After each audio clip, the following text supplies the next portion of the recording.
आप देख रहे हैं गो स्पोर्ट्स। ब्रेकिंग न्यूज़ आपसे शेयर कर रहे हैं। आप पीएसएल का मुकाबला देख रहे हैं। नई मैच जारी है।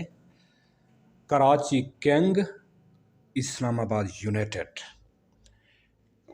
क्योंकि कराची किंग जो है 6 मैच खेली, 6 मैच ही हार चुकी है। क्योंकि कराची सब टीम से पीछे है। अगर अब तक आपने हमारे चैनल को सब्सक्राइब नहीं किया तो बराए मेहरबानी हमारे चैनल को सब्सक्राइब कर देंगे तो आप हमारा चैनल देखते रहेंगे।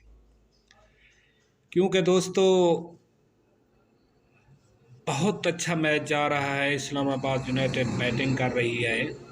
क्योंकि इस्लामाबाद यूनाइटेड अब दूसरे नंबर पर जा रही है। क्योंकि मुल्तान सुल्तान का पहला नंबर है और दूसरे नंबर पे है इस्लामाबाद यूनाइटेड।